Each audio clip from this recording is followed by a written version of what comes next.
মোদী সরকার চাইছে যে কেন্দ্র সরকার তথা রাজ্য সরকারের যত কাজকর্ম সবই একটা ডিজিটাল প্ল্যাটফর্মের মাধ্যমে হবে এবং উনি সমস্ত জিনিস একটা ডিজিটাল প্ল্যাটফর্মের মধ্যে নিয়ে আসতে চাইছেন। কয়েকদিন আগে 25শে নভেম্বর উনি ডিক্লেয়ার করলেন যে ভারতবর্ষে যত পুরনো প্যান কার্ড আছে সবই বাতিল হবে, নাম্বার সেমই থাকবে, অ্যাড্রেস সেমই থাকবে, কিন্তু কার্ড চেঞ্জ হয়ে যাবে। তাতে কিউআর কোড বিশিষ্ট প্যান কার্ড আমরা হাতে পাবো, যার ফলে ওই কিউআর কোডের মাধ্যমে সরকার যেমন সমস্ত তথ্য জানতে পারবে, ভুয়ো প্যান কার্ড বানানো থেকে বিরত থাকবে বা ধরতে পারবে। এক ব্যক্তি একাধিক প্যান কার্ড বা বিভিন্ন শিল্প সংস্থা বা কোম্পানি আছে, তারা যাতে ভুয়ো প্যান কার্ড বানিয়ে যাতে ইনকাম ট্যাক্স ফাইল করতে না পারে। এক ব্যক্তি এক প্যান কার্ড এবং এক সংস্থা এক প্যান কার্ড, এই তথ্য যাতে সরকারের কাছে প্রপার ওয়েতে থাকে, সেই জন্য উনি কিউআর কোড বিশিষ্ট প্যান কার্ড চালু করবেন। এই প্যান কার্ড আগামী বছর শুরু হবে। আশা করি আমাদের পেতে পেতে বছর খানেক সময় লাগবে, 6 মাস 9 মাসও লাগতে পারে। তেমনি এই প্যান কার্ডের নাম দিয়েছেন প্যান 2। নমস্কার, আমি Ashim Das. Welcome to my channel awareness with Dasji. এই ভিডিওটি অত্যন্ত শিক্ষামূলক একটা ভিডিও, প্লিজ স্কিপ না করে সম্পূর্ণ দেখুন এবং আমাদের সমস্ত এমপ্লয়ি বন্ধুদেরকে শেয়ার করুন। আবার 2-1 দিন আগে নতুন একটা জিনিস উনি ঘোষণা করেছেন। আমাদের ভারতবর্ষে যত বেসরকারি কোম্পানি আছে এবং এই বেসরকারি কোম্পানির যত এমপ্লয়ি আছে তাদের প্রত্যেকেই প্রভিডেন্ট ফান্ড কাটে। প্রভিডেন্ট ফান্ডে অনেকের টাকা পয়সা জমা হয়, সেখানে একটা নির্দিষ্ট পরিমাণে সুদ সহ যখন সে চাকরি ছাড়বে এবং সে ওই টাকা একগুচ্ছভাবে পেয়ে যায়। 60 বছর পেরিয়ে গেলে একটা পেনশন সিস্টেমও চালু করেছে, যাতে সামান্য কিছু টাকা সে এমপ্লয়ি পাবে। সে 3000, 4000, 5000, 6000, যার যেমন স্যালারি সে সেরকম টাকা পাবে। এখন দেখা যাচ্ছে যাদের পিএফ অ্যাকাউন্ট আছে, হয়তো খুব এমার্জেন্সি টাকা দরকার পড়ে গেল, তারা দরখাস্ত করে, আবেদন করে। এখন অনলাইন সিস্টেম হয়ে গেছে, সেই অনলাইনের মাধ্যমে আবেদন করার পরে সেই টাকা পেতে পেতে 10 থেকে 12 দিন 15 দিনও লেগে যায় অ্যাকাউন্টে ঢুকে। এই যে বিশাল একটা ঝামেলা সৃষ্টি। এই টাকা তারা হাতে পেতে হয়তো যে কাজের জন্য সে টাকা তুলছে তা সেই কাজটা টাকা পাওয়ার আগে হয়তো শেষ হয়ে যায়। এতে ধার দেনা সে বা লোন নিতে সে বাধ্য হয়। মোদী সরকার, এবং শুধু তাই নয়, যখন সে এই আবেদন করত তাকে একটা অজুহাত দেখাতে হতো। সে মেয়ের বিয়ে, বাড়ি তৈরি করা বা বাড়ি কোনো কাজকর্ম করা, পড়াশোনা করা, ছেলেকে কলেজে বা স্কুলে ভর্তি করা, এরকম একটা কারণ দেখাতে হতো কি কারণে সে টাকাটা নিচ্ছে পিএফ থেকে। মোদী সরকার নতুন একটা নিয়ম তৈরি করলো, নাম দিয়েছেন ইপিএফ 3। এই ইপিএফ 3 মেন এজেন্ডাই হচ্ছে পিএফ এটিএম কার্ড। এরপরে প্রত্যেক এমপ্লয়ি যাদের পিএফ অ্যাকাউন্ট আছে তারা এটিএম কার্ড পেয়ে যাবে।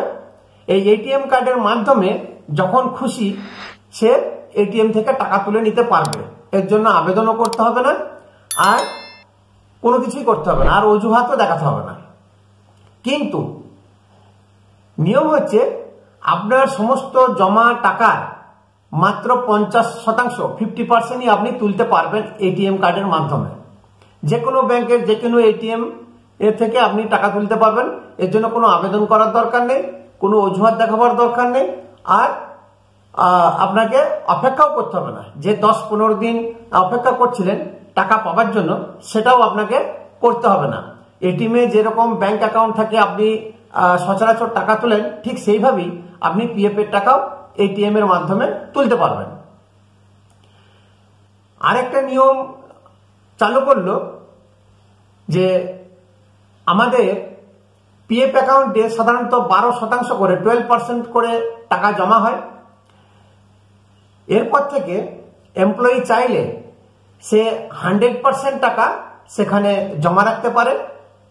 এটাকে ভলেন্টারি পিএফ অ্যাকাউন্ট বলে। আপনার 12% তো জমা হচ্ছেই, তারপরেও আপনি যত খুশি জমা রাখতে পারেন। এটা ভারত সরকার একটা সুবিধা দিচ্ছে।